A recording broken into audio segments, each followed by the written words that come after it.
Hi everyone. This video is about the Finished Mystery, which is a publication of the International Bible Students Association, aka the Watchtower. It's a very early edition.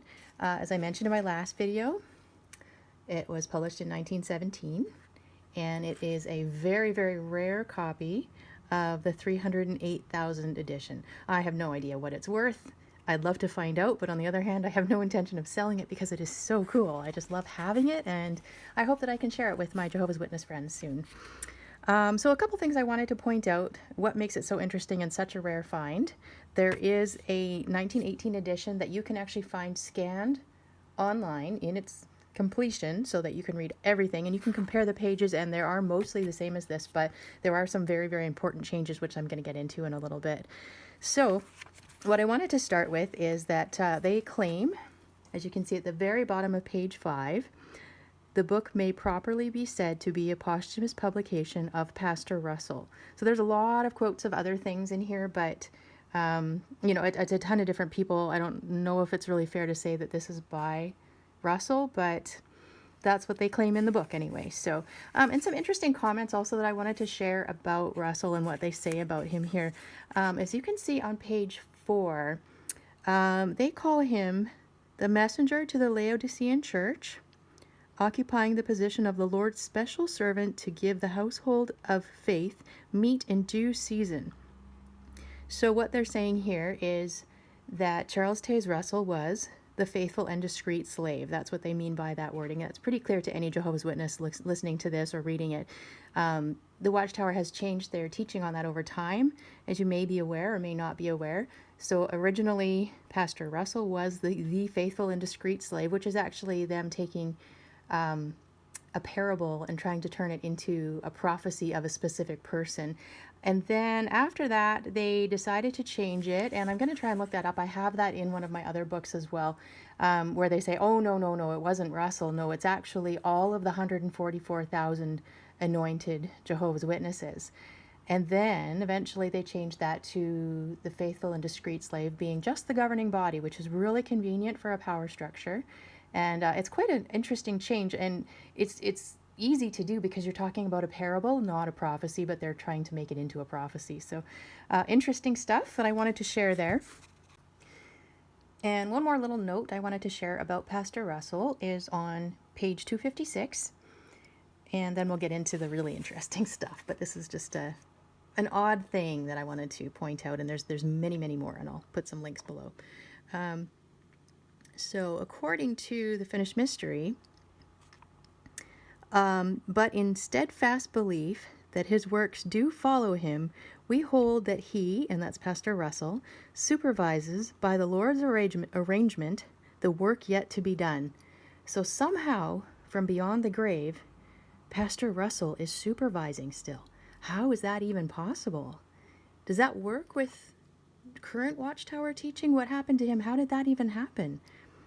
Anyway, certainly an interesting thing, and there's lots and lots more here in this book that we can look at later perhaps. But for now, the main thing I wanted to discuss is what makes this book so interesting is starting on page 247.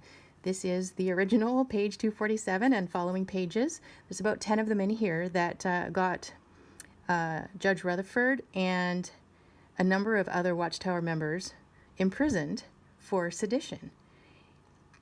So what happened was they ended up having to agree with the government that they would tear or cut these pages out of all the existing copies that they could find. And then in new editions, then they would change those pages, which is what they did. So you can find newer editions online in their completion for free. You've got scanned copies. There's lots of interesting quotes of them.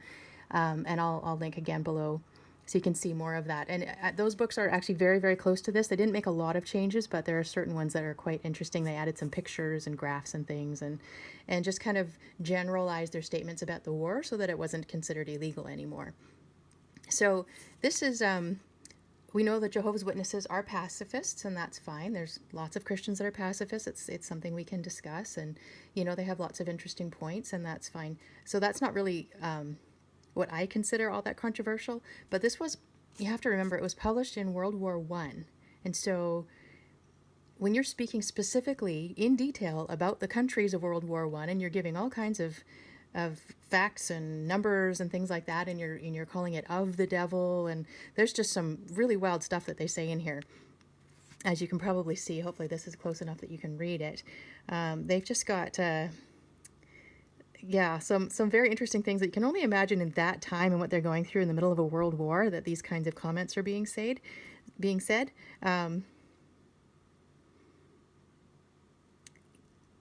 So looking at, I'm just reading down here, so patriotism, which is really murder, the spirit of the very devil.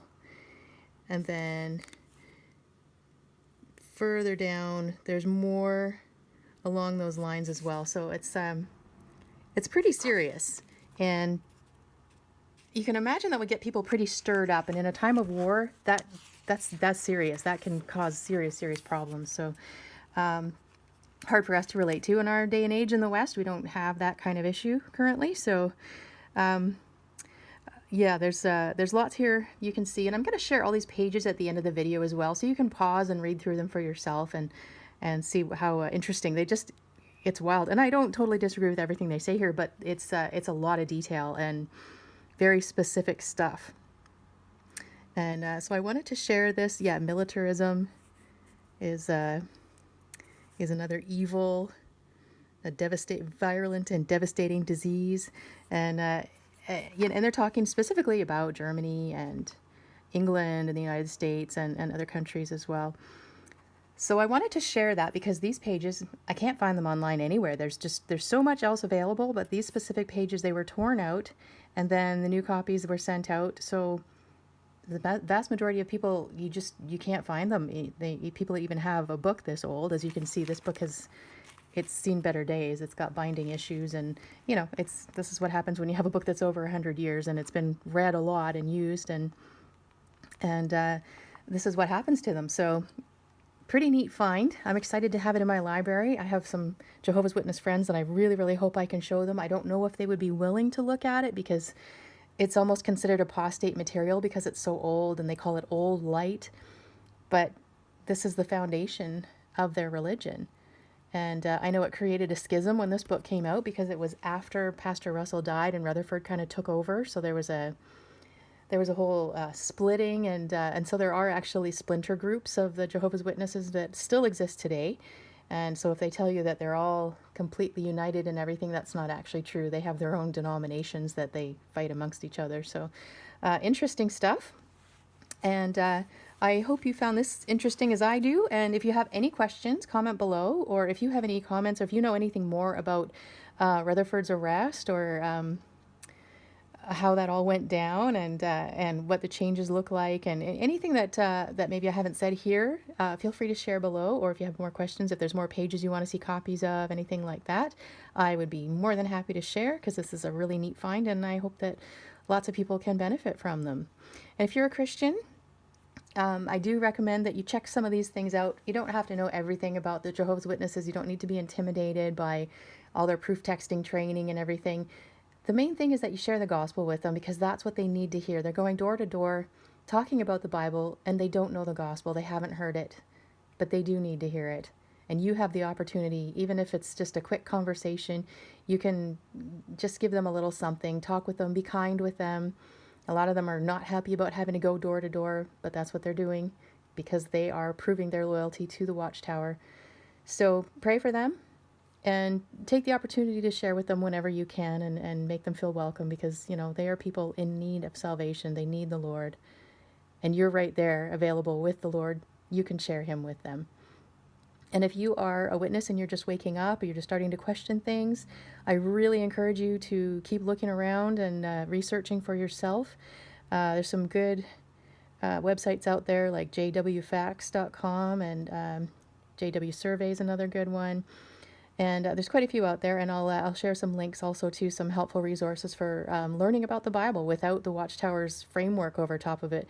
And most of all, just read the Bible for yourself, in context, through the whole book, each book at a time, and read it again and again, and keep going through it. You'll find, if you look at the context of the Bible for itself, it actually says something often very, very different than what the Watchtower says by pulling out a verse here and a verse there. So I encourage you to do that. And if you have questions, feel free to comment below or contact me.